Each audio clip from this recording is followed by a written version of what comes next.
oh my God, it's so rad. It's so cool. I love this one. And then you go and it's like, ah, shoot. This is probably going to get 3 views. It's fine. And then you never get a second chance. Bye. And that's it. Let me show you why customer experience is important. I keep talking about customer experience on this channel. I try to make a buffoon of myself in order to try to make this topic, which is seemingly boring, a bit more interesting. So you can see my screen. There's this post by Melina Hess, and she has a drip agency. Look, so they're working with this shoe company, and they've put in here some new feature which seemingly makes everything easier. Well, apparently it tanked sales. Customer experience to its basic form is to treat your customer right, and they'll come back to you, they'll tell their friends or family, they'll buy more. This is what sets you up for an upward trajectory of business growth. This is what we apply in our own business. By the way, my name is Dominic. I'm a customer experience guy. I have a CX agency. We're Zendesk partners. I myself have been a Zendesk consultant for the past 12 years, and I've been in customer experience for 15 years. We've been growing year over year with these customer experience best practices to listen to your customer, to give them what they need, to make them feel heard, and among other things, which is the topic of this video, simplify the complexity. In order for customer experience to be good, it has to be seamless and it has to be super easy. There's a very fine line between what is easy and what gets to be too complicated. And in this case, seemingly you want to have less clicks. You know, that's good. Having less clicks is good. If you don't have too many steps and you click less on, next page, and then you click on the next page, and then you receive an email, and then you have to go to another page, and you have to click like 15 times again. However, there's a fine line, and it's good to measure. If you do your due diligence and measure things, you'll see when it gets too much for your customer. The usability, so the user experience, gets too complicated and people buy less. And with a plethora of options, they just go to the competition where it's easier and it's more seamless, and they just buy, and that's it. And then you never get a second chance. So look, in this case, these guys got an 8% drop.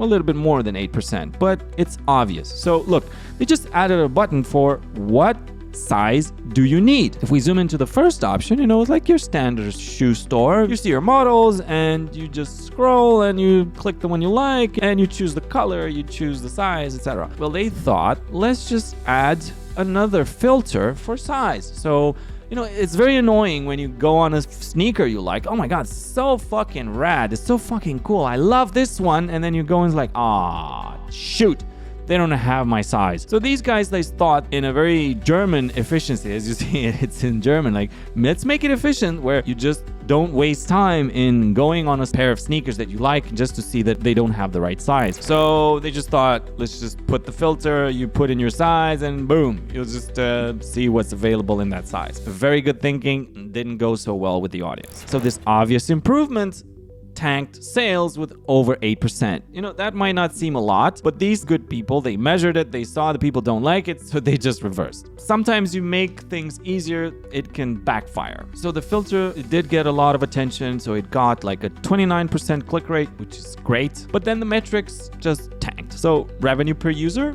8.38% down, conversion rates, 5% down, and then average order value, minus 3.26%. And now this is not even the worst part. On a desktop version of this thing, they got a 14% revenue drop. Yikes. So what happened is like the guys thought they were applying Hick's law, which is fewer choices leads to faster decisions. So this is let's call it a common sense type of decision, which in my book sounds like a good idea. But instead it triggered a paradox of choice. Like there's too many clicks, too complicated.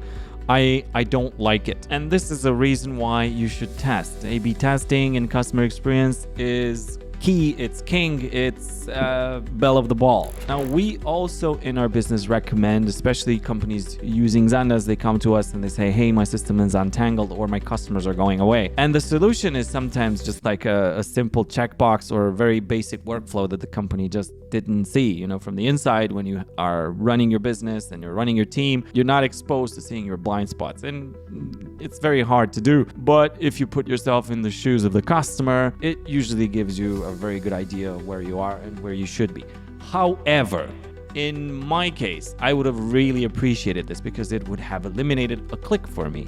Like I can just filter by the size and just pick my favorite based on that instead of wasting time going on 3-4 pairs and like, oh damn it, it's like it's not here, and I'm starting to lose my patience. So it would have worked for me. It did not work for everyone else. So testing is good, applying customer experience best practices is amazing, but there's a fine line on where you apply too much of a good thing and then it turns into a bad thing. So this has been just a really quick update. This is probably going to get 3 views. It's fine. I really thought that this is a good example of too much of a good thing and how customer experience can also backfire if you over-engineer it. And that's it. I'll leave it at that. I'm very grateful for you watching this video. If you can tell me why you think this backfired and what is the psyche behind people making this choice or not liking this, let me know in the comments. I'd really appreciate it. Have a blessed day, and I'll see you in the next one.